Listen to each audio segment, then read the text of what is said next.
أعوذ بالله من الشيطان الرجيم. بسم الله الرحمن الرحيم. الصلاة والسلام على أشرف الأنبياء والمرسلين وعلى آله وصحابته ومن تبعهم بإحسان إلى يوم الدين.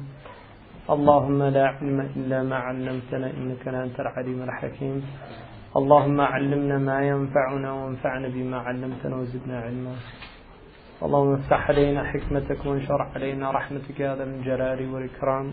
وصل اللهم على سيدنا محمد وعلى آله الكرام. ولا حول ولا قوة إلا بالله العلي العظيم. ولا حول ولا قوة إلا بالله العلي العظيم. ولا حول ولا قوة إلا بالله العلي العظيم.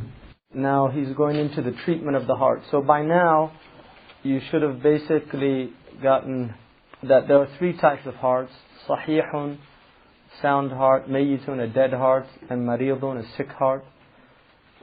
And then from those there are three types. One's that the sahha is ghariba. From the diseased heart there's three types. One that the soundness is greater than the actual disease. The other is that the disease is greater. And the third is that they're about equal. And he mentioned that the one that the disease is greater and the one are equal are both in dangerous condition. And then he said how to know whether the heart is healthy or diseased by knowing the signs and symptoms, by knowing the etiology, and by knowing the desires and the aversions. And this is very consistent with medicine as well. In other words, outward medicine looks at this very similar thing. For instance, one of the signs of people that have diabetes is that they're very thirsty, they crave sugar, things like that. So they look at aversions and desires. So that's junuh al-nafs. And then he said there's three ways to treat the heart.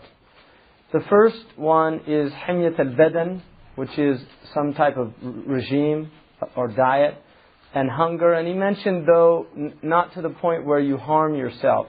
The second is istinshaq al-sidq, which is sahba, what the Turks call suhbat. Suhbat. They actually have a word in Turkish for that. You know, keeping company with good people. And that's inhaling the fragrance of truthfulness. And then the third is to actually use medicine, isti'mal al-dawa. And then he said that the dawa is tidkar, tadhakkar. So the next section he goes on to explain why these three are. And he talked about what to remember. So what was the first thing? The stranger, ghurbatuka fid dunya. That was the first one. The alienation that you feel being in the world, even from your own soul. The second one was what? The struggle of the soul at the time of death. And the third one? Right. That you stand in the presence of Allah subhanahu wa ta'ala. And that for people that have wasted their lives away in vain pursuits, they'll be exposed on that day. So then he says, فَبِالتَّقَلُّلِ يَصْفُ قَلْبُهُ. By diminishing your appetites, your heart becomes purer, more lucid. وَبِمُخَالَطَةِ أَهْلِ الْخَيْرِ يَشْتَاقُ لُبُّهُ. And by keeping company with the people of good, your innermost core actually begins to gain yearning. For instance, people who spend a lot of time with musicians, they'll actually desire to take up a musical instrument. If you spend a lot of time with rich people, you'll actually desire to make money. The people you keep company with, you tend to actually desire to do the things that they do, if they're good at it. So wise guys desire to become mafia dons. I mean, this is the nature of company. So if you're in the company of the awliya, you actually begin to desire to achieve the states that they achieve. There's a desire to draw near to Allah subhanahu wa ta'ala. وَبِالتِّذْكَارِ يَعِينُهُ رَبُّهُ. And through remembrance, Allah will actually help you. إِذْ أَنَّ اللَّهَ يُعِينُ الْعَبْدَ عَلَى قَدْرِ نِيَّتِهِ. Because Allah helps the servant in accordance with his intention, the sincerity of the intention. So the greater your intention, the more help you get. Your intention increases by reminders. وَيَفْتَحُ لَهُ عَلَى قَدْرِ هِمَّتِهِ. And He will give you openings, futuhat. He'll give you spiritual openings based on your himma. And also intellectual openings. We were just mentioning Shaykh Abdul Fattah Abu Ghudda rahimahullah. He has a book on Sabr al-Ulama, about the patience that the scholars had in gaining their knowledge. And he mentioned that Ibn Sina read the book Metaphysics of Aristotle 50 times before he had his opening in it. And the point is, it's himma. If you have himma in anything, the opening you get will be in accordance with it. And the same is true even you look at athletes, great athletes. There's natural talent, but then there's work. And there's plenty of people that have natural talent that don't do the work. And the same is true for great musicians. I saw a study done about great musicians, good musicians, and then mediocre musicians. And they did the average time that they practiced. And the greatest ones practiced far more than the other ones. So people, when they hear like a master pianist or something, they think it's some kind of gift. And there is a gift there, obviously a musical gift. But they don't see the 8 hours a day that that person's putting in 6, 7 days a week. And then the mediocre musician is practicing maybe 2 hours a day. So people literally, even in dunya, that's why I'm mentioning these things. I'm not telling you go practice piano 8 hours a day. I'm just using these as examples that even in the dunya, the openings come from the himma of the person. So spiritually, the same is true. Intellectually, the same is true. وَإِنَّمَا عَلَى الْعَبْدِ الْأَسْبَابِ وَعَلَى اللَّهِ فَتْحُ الْأَبْوَابِ. That what the servant has to do is take the means to the openings. But we leave the openings to Allah. What you have to do is take the means. So you want to master tajweed, you have to practice. You don't say, Allahumma aftah alayya, and then you don't do any work. No, you do the work and you say, Allahumma aftah alayya. And then he says, فَإِذَا نَفَرَتَ النَّفْسُ عَنَ التِّبْكَارِ وَقَصَّرَ الْقَلْبُ فِي وُجُوهِ الْإِسْتِبْصَارِ فَتَعَمَّدَ الْأَسْبَابَ الْمُذَكِّرَةِ وَاقْصِدِ الْأُمُورَ الْمُقَوِّيَةَ الْمُفَكِّرَةِ. So now he says, if the nafs has aversion to being reminded, because we don't like reminders all the time, we feel uncomfortable with it. Or you see that the heart is neglectful about these means of bringing about inner sight.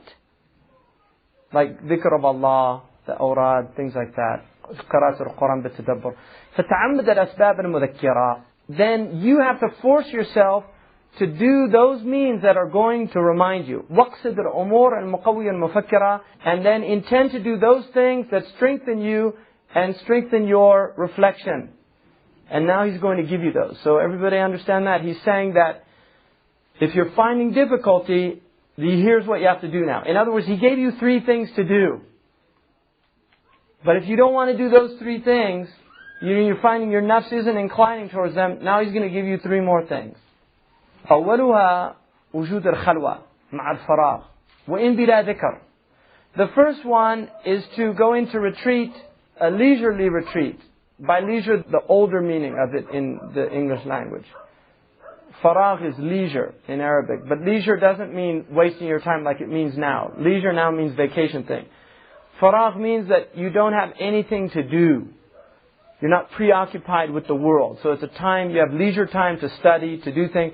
He's saying, go into a state of khalwa, a leisurely khalwa, retreat, even if you're not doing dhikr. Even if you're not doing dhikr. Now this is obviously somebody who's serious. In other words, there's people that they go alone and then they just watch television. That's what he's not saying. Because if you go and turn on the TV, you're not alone, you're with the shayateen. So he's saying, to literally be in a state of khalwa is a useful thing because it reminds you of your wahsha. You're forced to look at your nafs. The second, الثاني, زيارة المقابر خليا وإن بلا فكر. Visiting the graves alone. Visiting graveyards alone, even if you're not reflecting. Just being in the graveyards, even if it's without reflection, is going to have an effect on you. الثالث, the third one, لزوم الاستغفار وإن بلا حضور والصلاة على النبي صلى الله عليه وسلم في جميع الأمور. Most of the ulama of this science give these are the 2 things in the end of time. Istighfar والصلاة على النبي. So he's saying do istighfar, astaghfirullah, and do prayer on the Prophet ﷺ. Now the reason for that is, first of all, istighfar, what is the first thing you say when you finish your prayer? Astaghfirullah. I mean, why would you do that when you just finished your prayer? You just did an act of ibadah. Why would you say astaghfirullah? The first thing you say. You just did an act of qurba to Allah subhanahu wa ta'ala. So why are you saying astaghfirullah? You should be saying alhamdulillah, right? So why are you saying astaghfirullah?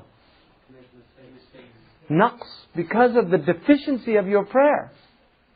There's a recognition that your prayer was not with complete hudur, that you may have made some mistakes in it, not even aware. So there's an awareness of your deficiency, of what you're being asked to do. And this is why istighfar, when the nafs is in this state of deficiency, then saying a lot of istighfar is beneficial for the nafs. Astaghfirullah.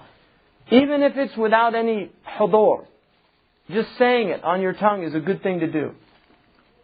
وَصَلَى عَلَى النَّبِي صلى الله عليه وسلم. Now the thing about prayer on the Prophet, and really this is one of the greatest things about it. There are many. The benefits of prayer on Prophet, some of them, they wrote books just on that benefit. I've seen one book that had about 60 benefits of prayer on the Prophet ﷺ mentioned. One of them was that your passing the sirat is made easy. Because the prayer on the Prophet will come on the Yawm al-Qiyamah when you have to pass across the bridge to the other side, and it will help you across. It's a hadith. It draws you closer to the Prophet ﷺ. One of the things about prayer on the Prophet is the more you do it, you will be forced to love the Prophet ﷺ. In other words, love will enter into your heart merely by the prayer. It's one of the benefits of the prayer. You increase in love and yearning for the Messenger of Allah sallallahu alaihi wasallam. It purifies the heart. It's considered a shaykh when there's no shaykh. And this is well known. Sidi Ahmed Zarruq said, when there's no shaykh, prayer on the Prophet purifies the heart. So doing a lot of prayer on the Prophet sallallahu alaihi wasallam. Allah subhanahu wa ta'ala says, إِنَّ اللَّهَ وَمَلَائِكَةُ يُصَلُّونَ عَلَى النَّبِي. Both Allah and He seconded with His angels do salah ala nabi. Ya ayyuha alladhina amanu sallu alayhi wa sallimu taslima. Pray on him and do taslim. So this is a command from Allah subhanahu wa ta'ala. It's a fard to pray on the Prophet sallallahu alayhi wa sallam. At least, according to the Malikis, at least once in your life. According to the Imam Shafi'i's madhab, you have to pray every prayer. In Maliki madhab, it's mustahab. In the Shafi'i madhab, this is a wajib. So then he says, and do it in all matters. Prayer on the Prophet. فَإِنَّهُ صَلَوَاتُ اللَّهِ وَسَلَامُ عَلَيْهِ قَدْ قَالَ. He said himself, زُورُوا الْمَقَابِرِ فَإِنَّهَا تُذَكِّرُ الْآخِرَةِ. Visit the graves because they will remind you of the akhirah. أَلْهَاكُمُ التَّكَاثُرُ حَتَّى زُرْتُمُ الْمَقَابِرِ. Multiplicity, takathur can mean yatakathiru. It means to collect a lot of things. But it can also mean Dhuhur al-kathra is one of the meanings of it. At-takathuru means that multiplicity, seeing all this dunya, all this multiplicity out here. Alhaakumu takathur. It's got you preoccupied. You're not thinking about ultimate matters. Wanting to acquire wealth, wanting to acquire position, wanting to climb the social ladder. All of these things has you preoccupied. But when you visit the graves, suddenly you're reminded, that's where I'm headed. That's where I'm headed, to the grave. So it's one of the benefits. And our Prophet ﷺ used to visit the graves. He visited once a week, he used to go and visit the graveyard, at least. And so there's people that haven't visited a graveyard in years. In years. They haven't visited a graveyard. If you have a Muslim graveyard in your area, it's a good thing to go and visit it and reflect on it. And make dua for them. Give them salam. Assalamu alaikum ya dar qawm al-mu'minin. Antum as-sabiqun wa nahnu al-lahiqun. You preceded us and we're following you, insha'Allah. And that's a hadith. Insha'Allah. The insha'Allah there is one of the interesting points. Ta'adduban ma'Allah subhanahu wa ta'ala. I mean, death is muhattam. But لا تقول لي إني فاعل شيئا لا تقول لي شيء غدا إلا إن يشاء الله. Don't say you're going to do anything tomorrow except that you have istithna. So it's just ta'adduban ma'Allah. I mean, death is muhattam. There's no doubt about it. And then he said, وَمَنْ لَزِمَ الْإِسْتِغْفَارِ جَعَلَ اللَّهُ لَهُ the hadith وقال عليه الصلاة والسلام مَنْ لَزِمَ الْإِسْتِغْفَارَ جَعَلَ اللَّهُ لَهُ مِنْ كُلِّ هَمٍّ فَرَجًا وَمِن كُلِّ ضِيقٍ مَخْرَجًا وَرَزَقَهُ مِنْ حَيْثُ لَا يَحْتَسِبُ. Whoever is continuous in his istighfar, asking forgiveness, Allah will make for every anxiety that he has some release of it. In other words, He'll remove that anxiety. And for every constraint that he has, some difficulty, He'll give him some outlet or way out of it. And He will provide from him from where he's not expecting. So those are the benefits of istighfar. وقال عليه الصلاة والسلام الصلاة علي نور في القلب ونور في القبر ونور على الصراط وهي أمحق للذنوب من الماء البارد للنار. And that's one of the few hadiths that Abu Bakr as-Siddiq relates. Abu Bakr as-Siddiq, if you look in the books of hadith, he rarely relates any hadith. And that was related from him. Radiallahu anhu. That prayer on the Prophet ﷺ, prayer upon me, the Prophet ﷺ is saying, is light in the heart. It's nurun fil qalb. It's nurun fil qabr. It's light in the grave. Wa nurun ala sirat. It's light on the sirat, which is what you go across to get to paradise, and the hellfire is under it. And it is greater in its extinguishing wrong actions than cold water is for fire. فإن تأبت نفسك على ذلك وامتنعت من هذه المسالك إما لثقل الأمر عليها أو وجود شغل بالدنيا فاعلم أن الأول آية الغباء والخذلان ودليل ضعف اليقين والإيمان والثاني غلبة الهوى عليك والشغف بما هو قائم لديك فلك في الأول علاجان. This is such an amazing book. I mean, it's just so scientific the way he's doing this. So he said, now if you're having problems with that, you won't do that. Your nafs is refusing to do that. It won't follow this pathway. Either because it's too weighty for the nafs, or because you're too preoccupied with your dunya. So there's one of the two. Either I'm too preoccupied, I've got my job 8 hours a day, I have to commute 2 hours there and back. Or it's a weighty matter for the nafs. The nafs doesn't want to think about death, it doesn't want to think about its wrong actions, and it's not inclined to pray on the Prophet ﷺ. So he says, as for the first one, in other words, that it's too heavy for the self, he said, no, that's a sign of stupidity. Or it's a sign of ghayb. There's two texts. One of them says ghayb, the other says... In any case, it's both the same. It's a sign that you're in error. With khidlan. Khidlan is the opposite of tawfiq. In the Arabic language, you have tawfiq, is that Allah subhanahu wa ta'ala, what you want and what Allah wants is the same. That's called tawfiq. So when you want something that's good, Allah subhanahu wa ta'ala facilitates it for you. That's tawfiq. Khidlan is the opposite. It's when you want something that's bad and Allah subhanahu wa ta'ala leaves you to it. So he's saying that if you don't want to do those things, it's a sign that you're in deep trouble. And he said it's also a proof of the weakness of your certainty and your faith. As for the second, in other words, being preoccupied with the world, he said that is due to غَرَبَةَ الْهَوَىٰ عَلَيْكَ, that your own caprice and your own desires have overcome you. وَالشَّغَفْ بِمَا هُوَ قَائِمٌ لَدَيْكَ, and love, preoccupation with what He Himself has taken upon for you. In other words, Allah subhanahu wa ta'ala is taking care of your dunya. Don't think that means that you don't go out and work and do that. It's not darwasha. That's not what he's saying. But what it means is, when this has become your preoccupation, because there are people who think about dunya all the time.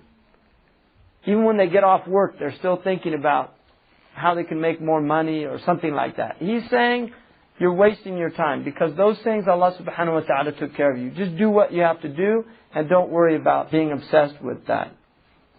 So then he says, فَلَكَ فِي الْأَوَّلِ عِلَاجًا. As for the first one, there's two treatments for it. Everybody got this?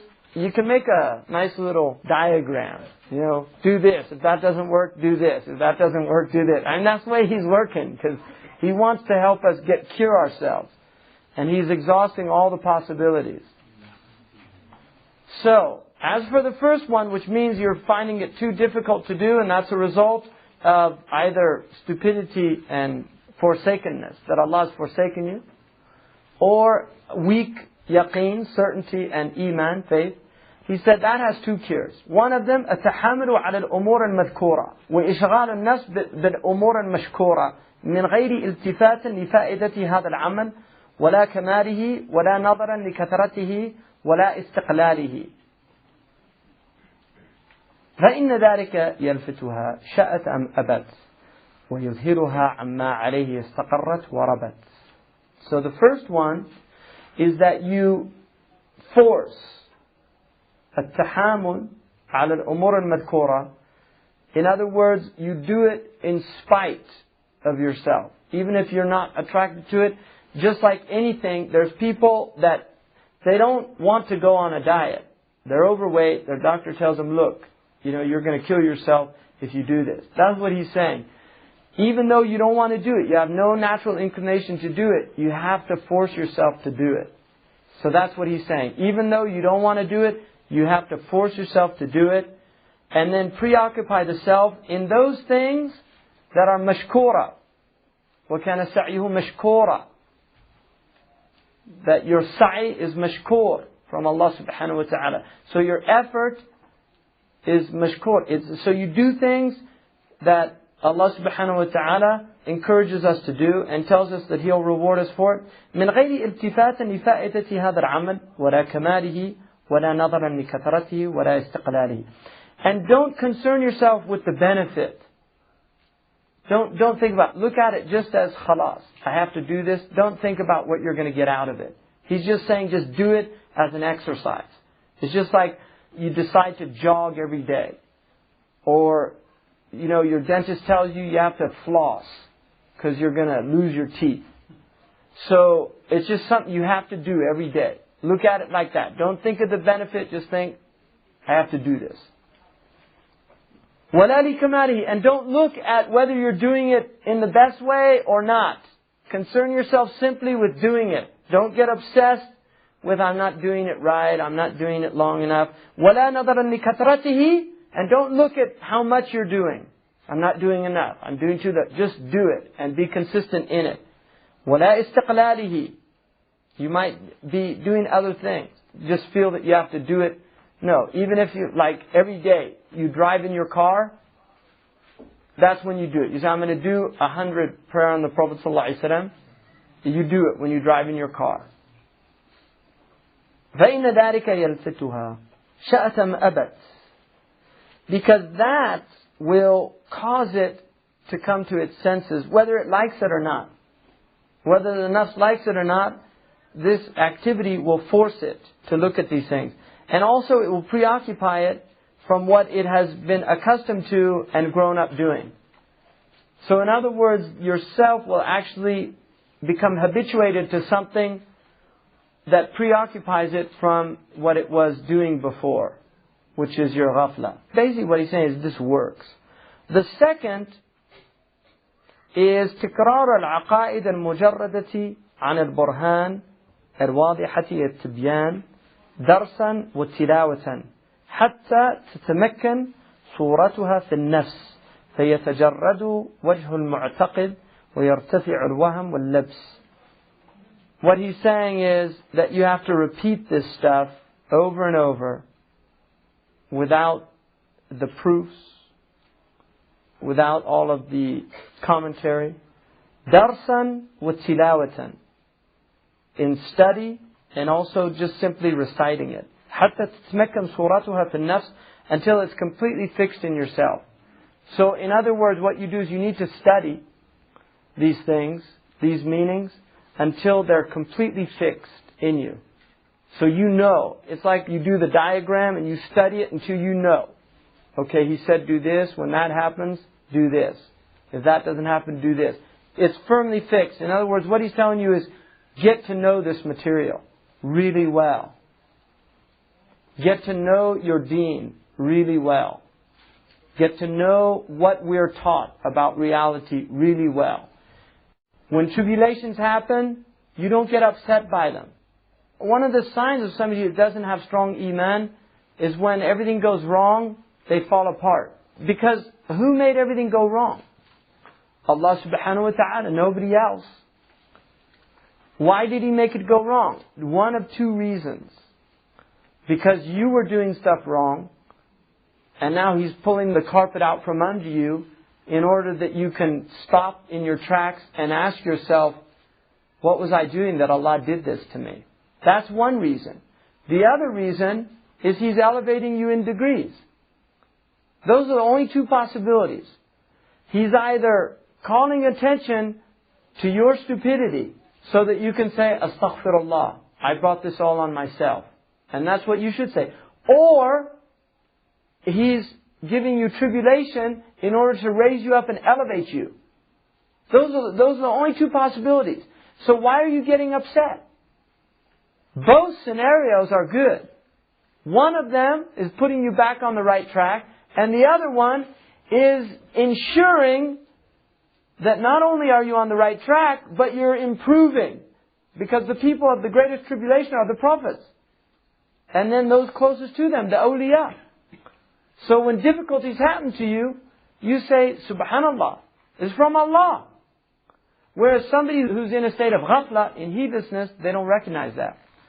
So He's saying, really come to learn our aqa'id, what we believe in, how we understand, how we see the world. Because this is going to help you in this work. فَبِذَلِكَ تَنْتَعِشُ الْقُوَى وَيَظْهَرُ مِنَ الْحَقِيقَ مَا يَنْدَفِعُ بِهِ الْهَوَى. Because in that way, you're going to be energized. Your strengths are going to be energized. They're going to become lively. And reality will manifest that is going to protect you from your hawa and your caprice. إِذْ لِكُلِّ إِنسَانٍ وَإِنْ ضَعُفَ لَا بُدَّ مِنْ جُزْئِيَّةٍ يقوى فيها إيقانه إذا مسها التكرار تأكدت معانيها ولاحت مبانيها فافهم أو فليفهم. Because for every human being, even if he's a weak human being, there is a way of breaking things down to where his certainty will increase. It'll get stronger. And this is through repetition. Because through repetition, meanings become confirmed and the substance of that meaning becomes manifest. So understand this. That's what he's saying. In other words, what he's saying here is by repetition, because every human being, even if they're weak by nature, when you repeat things and break them down, you get stronger in your understanding of them. You see, you can't learn mathematics all at once. You start with 1 plus 1 is 2, 1 plus 2 is 3. That's what little children start with. We all started there at one time. And then before you know it, you're doing x squared plus y squared plus 2x minus 3x. You're doing things that to the child make no sense whatsoever. But you've progressed in that way. And you've done it through repetition. That's the only way you arrived at it. So that's what he's saying. The only way that you're going to increase, even if you're weak, is through repetition. Is through repetition. وأما وجود الشغل وعدم الفراغ فعلة لا تسلم ولا تصاغ لأنك إما أن تكون مشغولا بما فيه شائبة حق كطلب العلم أو بما فيه لوازم صدق كالقيام بحق من يوجب الحكم أو من يوجبه الحكم أو بما فيه حظ عاجل أو فضل آجل وكل ذلك لا ينافي تحصيل الفكر والتذكار لعدم استغراقه أجزاء الليل والنهار. So what he says here now is, as for your preoccupation and your lack of leisure, this is an excuse that is unacceptable and unpalatable. Because either you're preoccupied with something that has some element of the truth in it, like seeking knowledge, and there's a danger in it, there's shawa'ib in it, because seeking knowledge, one of the dangers of seeking knowledge is arrogance, elitism, vanity, egoism. I mean, there's a lot of problems that go with that. So either you're preoccupied with something like that, or بِمَا فِيهِ لَوَازِمُ صِدْقٍ, what by its nature necessitates sincerity, like doing what you're supposed to be doing in some hukm shar'i that's obligatory for you to do, and it either has some immediate benefit or it has some later benefit. And none of that should negate the ability to reflect and to be reminded. لِعَدَمِ اسْتِغْرَاقِهِ أَجْزَاءَ اللَّيْلِ وَالنَّهَارِ. He's getting to a point here that really many people ignore. And what he's saying here is that no matter who you are, you have time. That's all he's saying. He's saying, don't fool yourself. Don't tell me I'm too busy. Because I saw you the other day sitting down there drinking a coffee for a half hour, talking with your friends. I saw you playing ping pong. I saw you reading the newspaper.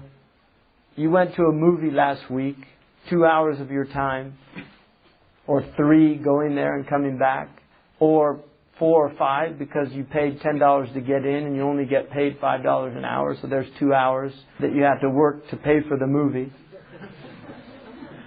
So what he's saying here is, quit fooling yourself. You have time, but you've chosen not to utilize your time. That's what he's telling us. He's saying, don't delude yourself. That's why whenever you hear people say, oh, I don't have time, it's always a lie. Always. And it's interesting, Marcus Aurelius, in his introduction to meditation, he says, one of the things I learned from my teacher Frederick, I think it was Frederick the Grammarian. He said, never use the excuse of preoccupation in an avoidance of responsibilities. It's a beautiful statement. He learned that from a teacher he had. Don't ever say, I'm too preoccupied to do what I should be doing. Because you'll find you're often preoccupied with things you don't need to be doing. And he mentioned that at the end of the book. He says, don't do anything unless it's a necessity. Even if it's mandub. Because there's always things that are fard to do. And if you're doing a mandub and you can be doing a fard, then you've got your priorities wrong. This is called triaging in medicine. If somebody comes into a hospital and their arm's been ripped off by a machine and another person's saying they have a headache, the doctor doesn't start treating the guy with the headache. He has to take care of the person that's going to die, even if it means the other person wait. And that's the same with anything. You learn to prioritize things. Where you put Allah and His Messenger on your list of priorities is going to determine how sincere you are. Because there's a lot of Muslims, Allah and His Messenger are simply not at the top of their list. They have at the very top dunya, and then family. Some of them, they're better than the other ones, will have family on the top, and then dunya. But generally it's going to be one or the other. And then leisure time. I mean, there's people that spend a lot of time on their physical bodies. And I'm always amazed at these people who sculpt their bodies. I mean, they literally sculpt their bodies. And they learn all these techniques to get one small muscle so it gets, right? Oh no, you have to do a little twist there, to get your... And then they never concern themselves with their inner character. Actually changing their akhlaq, their morals. It's an amazing thing. Because the body is fani. It's just going to get old, and no matter how hard you try, you can't keep it up. Marilyn Monroe said gravity gets all of us in the end. Doesn't matter how beautiful you are. Gravity is going to pull it all down. The intelligent person, morals, that gets better. It should get better. You see, the virtue is something that you can continue to develop until you die. Whereas the physical things, at a certain point, it's downhill. So then he says, وَإِنْ أَمْكَنَ الْإِسْتِغْرَاقُ فَهُوَ ذَاهِبٌ بِالْحَقِيقَةِ أو فهو ذاهب بالحقيقة إلى المستغرق فيه ولا يصح ثبوت الحق مع ما ينفيه. So he's saying, if indeed you did spend all of your time in this preoccupied state, then in fact you're taking the reality to what you're preoccupied in, and from that point of view, the haqq cannot become firmly established because of what you're negating by it. In other words, the things you're leaving by not prioritizing, by not doing these things. He says, وَلَكِنْ هُنَا مُعَالَجَاتٌ ثَلَاثٌ. There's 3 treatments now. Going again.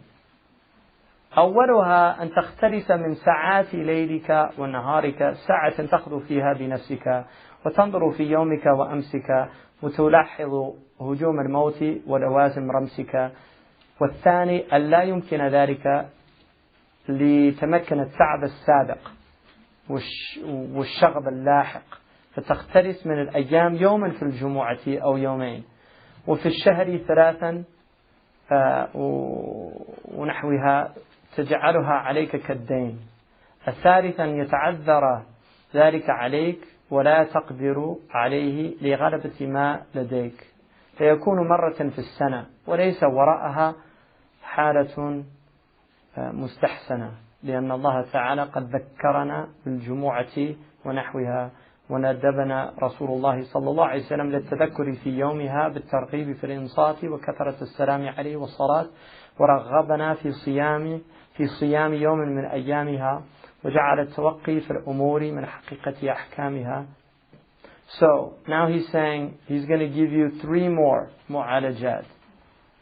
I mean, he's saying, look, if you can't do any of this, I'm going to take it down to the last stage here. And there's nothing beyond this. This is what he's saying.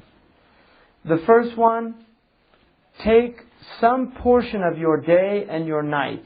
1 sa'a. And sa'a here means a portion of time. It doesn't necessarily mean 60 minutes like an hour. Take one portion where you're alone with yourself and you look at what you did today and what you did yesterday. So this is called muhasaba. You just look, what did I do today? What did I do for my deen? What did I do for my heart? What did I do for my family? What did I do for my parents? وَتُلَاحِظُ هُجُومَ الْمَوْتِ, and reflect on death's preparation for you. Death is preparing to attack you. Reflect on that. That death is lurking somewhere, ready to attack you. يُهَاجِمُكَ. وَلَوَازِمْ رَمْسِكَ. تُلَاحِظُ لَوَازِمَ رَمْسِكَ. What the grave entails. Shaykh ibn al-Habib said, تزود أخي للموت إنه نازل ولا تطيل الأمال فيقسو لك القلب وفكر في. He said, prepare for your death, my brother. Prepare for your death, my brother. And don't extend your hopes, because your heart will become hard. If you think that, oh, I've got plenty of time. وواذب على الفكر المعين على الجد والسارع إلى الأعمال فالعمر يذهب. And be constant in your reflection on this reflection of death and the seriousness of death, and quickly hasten to actions because your life is dissipating. I mean, this is fikr. All these shuyukh are telling us the same thing. In fact, it's interesting that the Buddhists say that the most powerful of all meditations in order to change the behavior of a human being is the universal meditation of death.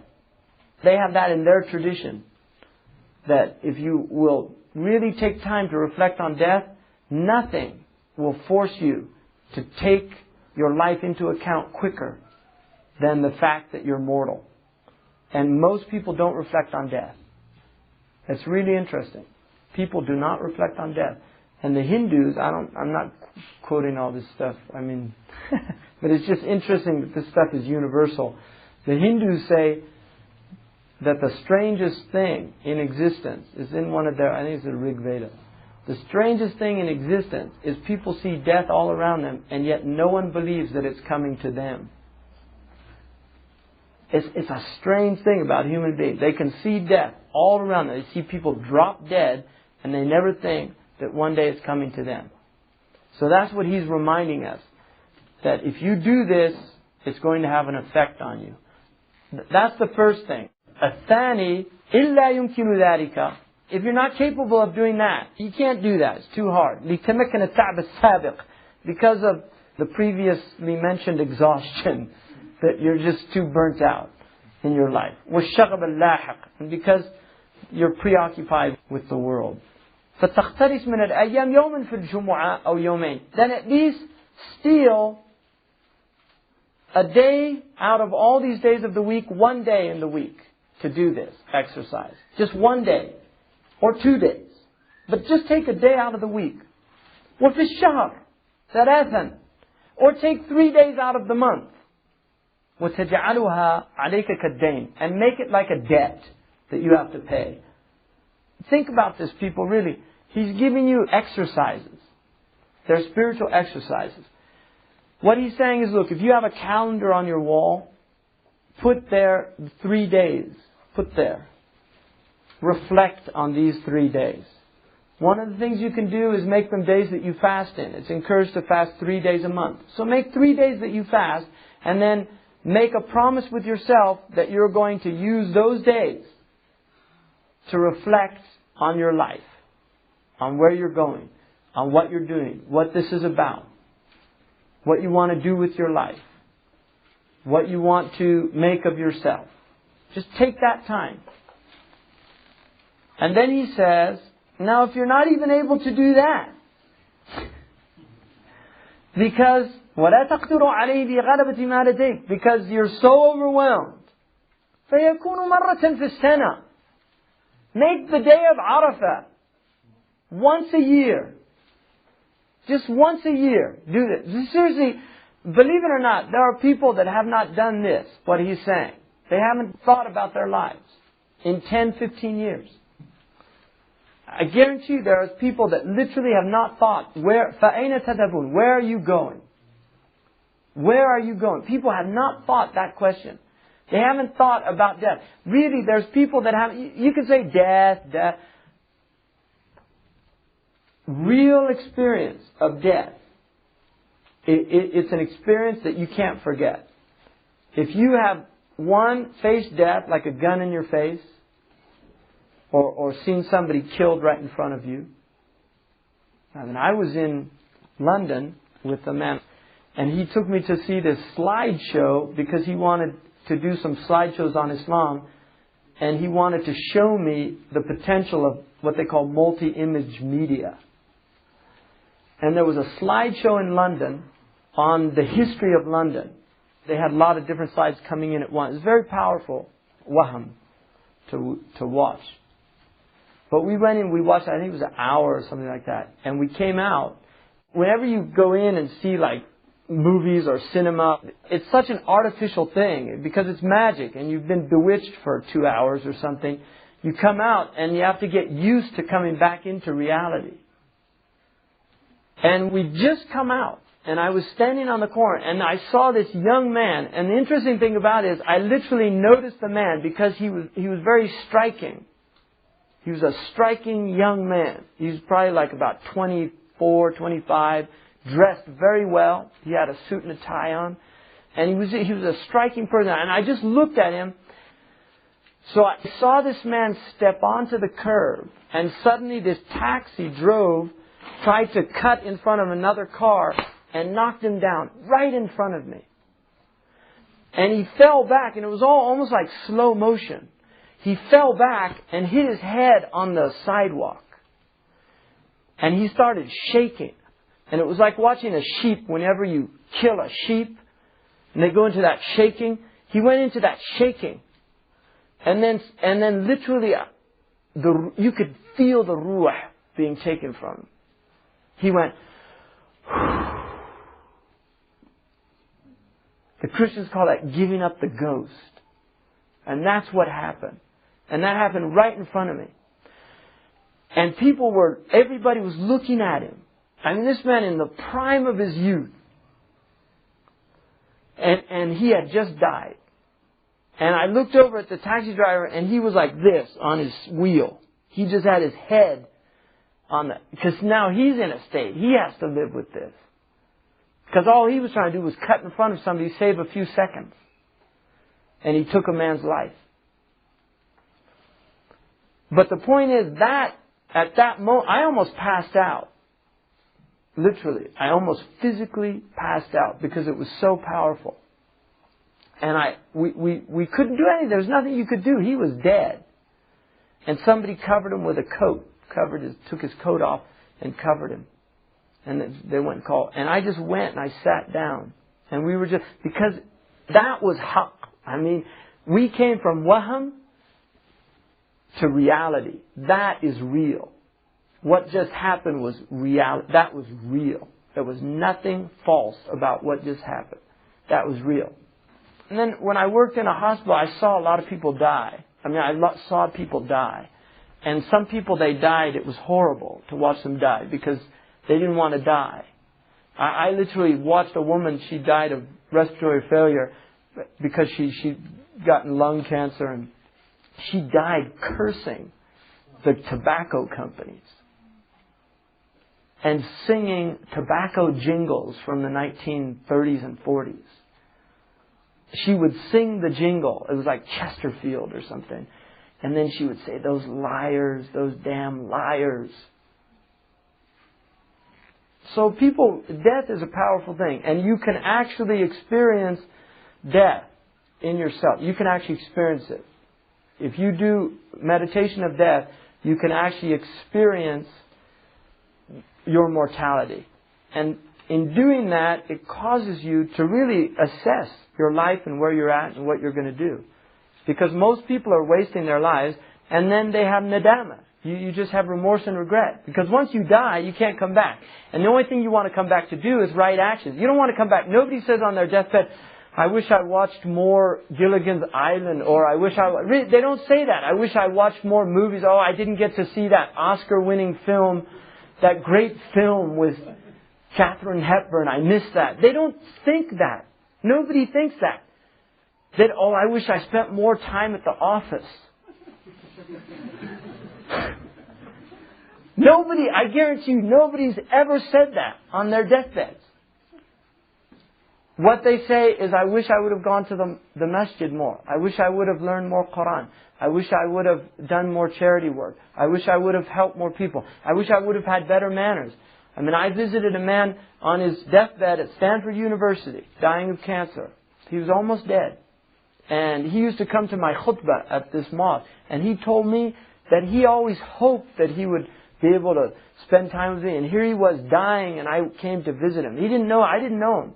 And he knew me just from the khutbah. Driving there, one of the people told me that he said this man was the most argumentative person he ever met. That's what he said about him. He said this man was the most argumentative person he ever met in his life. He argued with everybody. And when I went to see him and visit him, he was so sweet. And this thing he said to me, he said, "You know, the only thing I regret about my life is all the arguments I had." And he said, "I wish I could go to every single person and ask their forgiveness." That's what he told me. He said that's the only thing he really regretted, that he used to argue with people. And he realized it's all nafs. It's just a waste of time. All these things. You're dealing with psychology. And when you're looking at infinity, all these things, all your fights in your mosque about who should be president and who should be... all this stuff, it's just suddenly, it's all just waham. These are archetypal personalities that are manifesting their pathology on the arena of life. That's all it is. It's not really about truth. It's not about I'm right, you're wrong. Right? That's what it's really about. It's not about I want the truth to show up. No, I want to prove my point. And that's the beauty of doing this type of meditation, is you start realizing the futility of that route. جزا الله عنا سيدنا محمد صلى الله عليه وسلم ما هو أهله. جزا الله عنا سيدنا محمدا صلى الله عليه وسلم ما هو أهله. جزا الله عنا سيدنا محمدا صلى الله عليه وسلم ما هو أهله. سبحان ربك رب العزة عما يصفون والسلام على المرسلين والحمد لله.